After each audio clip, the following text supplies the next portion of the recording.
Hey everybody, and welcome back to the board meeting. I'm having to re-record this intro because yesterday when I recorded this video, there was some annoying train that I didn't realize was in the background quite prevalently. So yes, we're making a top 10 list today. This is my top 10 games to play with your kids.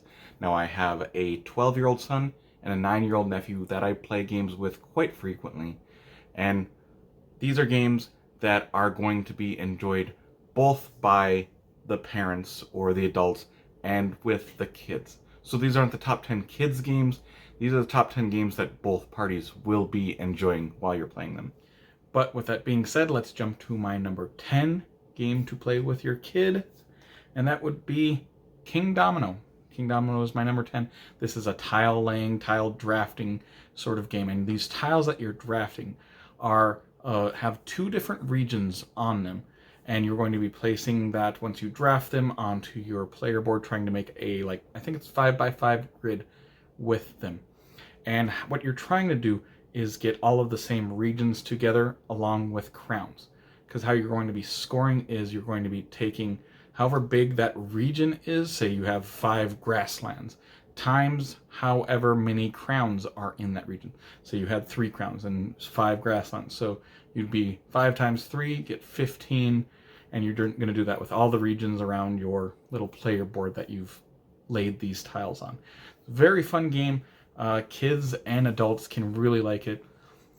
If this game is too hard for you, there is a simpler version called Dragomino. I'm not completely familiar with it. I just know that it's a lighter version of this game. But I can play this game with my 9-year-old nephew. So maybe if you have even younger kids than that, maybe not go to the Dragomino route for that one. Let's go to number 9. Number 9 is a very, very colorful game. This is Reef. Reef is this game about laying these coral pieces, and these coral pieces are really chunky and colorful. You're going to be laying these on your gridded player board. And so on your turn, you're going to be playing a card. And these cards have two different functions. First, on the top part of the card will be show you which coral pieces to lay down onto your player board. And the bottom half will let you score, and how you score will be, it'll have different formations. Like it'll want you to have 3 purples diagonally in a row.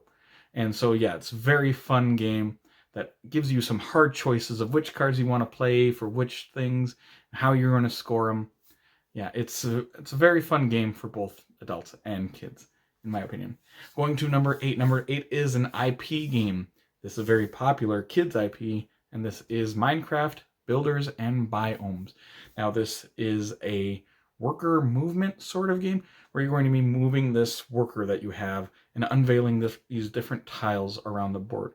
And you can buy these tiles by collecting these different resources, and all these resources are in like the Minecraft squares. And all the resources are on this big block. You take a bunch of little squares and make this big square on them, and you're going to be mining these little squares off them. Those are going to be your resources to buy these different tiles to play on your player board.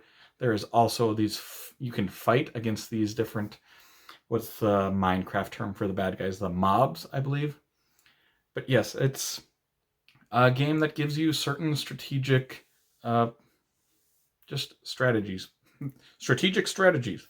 Yeah. So yeah, fun game. I like it. My kid really likes it. He says it's very thematic, and he plays Minecraft a lot, so I believe him. Let's go to number 7. Number 7 is Cabo. Cabo is this very small memory card game. You're going to be dealt these 4 different cards, and they're going to be face down. And you're going to be looking at 2 of them at the start of your round. And what you're trying to do is get the smallest total score on your 4 cards. So on your turn, you're going to be picking a card from the deck and either replacing one of your cards that's face down in front of you, or you could be taking a special action, and there's different special actions from cards that you're drawing from the deck. You could swap cards with neighbors, you could take another peek at someone else's, take a peek at one of yours. But yes, you're just trying to get the lowest number cards in front of you. I really like this game quite a lot. And I got my son to play this game, and I didn't know if he would like it or not, because it's not very thematic. It's just a little card game. And he's like, fine, we'll play it. And we got done playing the first time, and he goes, "That was really good. Can we play it again?" My son doesn't say that a lot. Usually, play one game and we're done for a bit, But he wanted to play back to back that first time we played this. So yes, Cabo is my number 7. Fun game. Going to number 6. Number 6 is Century Golem Edition. Now, Century Golem Edition is the reskinned, rethemed game of Century Spice Road. The Golem Edition is just a more fantasy-themed, colorful game, which works for playing with kids or playing with me because I like colorful games. Now, this game, you're going to be playing these different cards, and these cards will allow you to be swapping gems, acquiring gems, doing a couple different things. And you're going to be trying to get these gems to buy golems. And these golems have different gems on them that you need to spend to buy them. Yeah, very fun. It's like an engine building game because you're going to be trying to take these cards that help your engine get going a little bit better. Game that you can play with a kids group or an adult group. And I've played many times with my kid, my nephew, and many times with my game group. And everyone really enjoys this game. So that was why it is my number 6. Going to number 5. Number 5 is a game I don't think I've ever talked about on this channel. Number 5 is Mysterium. Mysterium is a game where one player will play as the ghost, where they can't talk at all. And this ghost is trying to give clues to all the other players about how he died, who killed him, the location, the weapon used, a couple different things. But they're going to be giving these clue cards to try and help point other players to specific cards that they need to get them to hit on, basically. We like to play this game like spooky time. Like we'll dim all the lights and only have the lights in the game table on, basically. And we haven't played this game, I don't think, in about a year now. But it's getting up to Halloween, and we've talked about starting to play this game a little bit again because we want to play it for Halloween. Yes, so number 5 is Mysterium. Going to number 4, which, now that I'm looking at numbers, maybe should have been number 5, because number 4 is 5 Minute Marvel. 5 Minute Marvel is this real-time game, 5 minutes coincidentally. You have 5 minutes to defeat all these different bad guys, and then eventually a big villain, the big bad boss. And how you do this is these villains, these bad guys, have these different symbols on them. And you're going to have a hand of cards, and you're going to have to play these cards down that have those matching symbols on them as fast as you can. It's just very chaotic, very fun times. Love this game. Me and my son have played through the entire game and beaten the entire game. There's several different big bad guys that get progressively harder as you go through like the campaign. And me and him have gone through this, and me and another friend, like an adult friend, have gone through this. So we all really like this game. It's a game that I would highly suggest. I'd suggest all the 5 Minute Marvel games for parents, actually.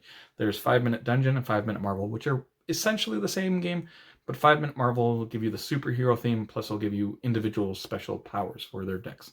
And there's 5 Minute Mystery, which is another really good game. My son might prefer 5 Minute Mystery even. I like them close to the same, but I prefer 5 Minute Marvel out of all of them. But yes, all very good game. And going to number 3. Number 3 is another Marvel game. Surprisingly enough, I didn't do that on purpose. This is Marvel United. And this is like this miniatures, chibi style, cute game.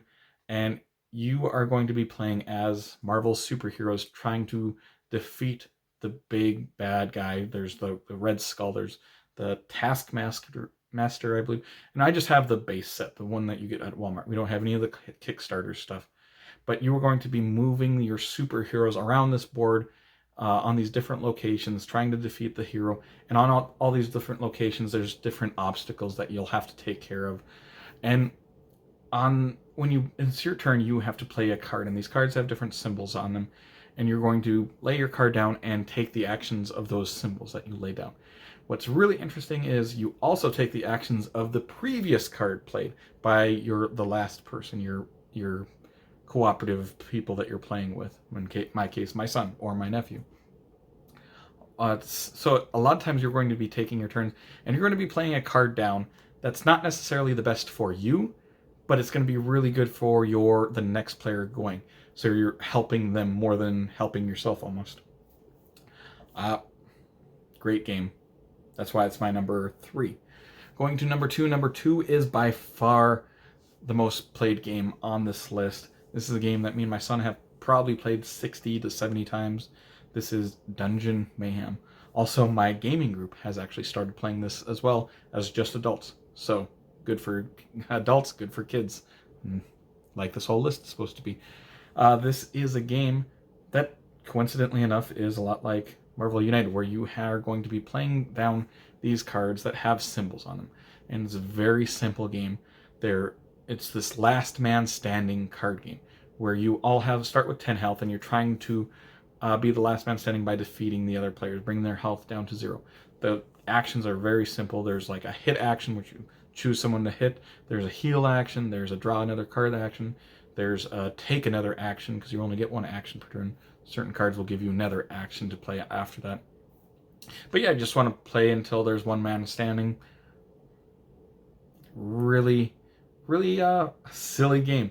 You're going to be laughing when you're playing this and trying to make teams. You know, don't hit me. This person's got higher health than me, so we need to team up to go after him. And then you backstab that person as soon as they hit them. Ha! I got you.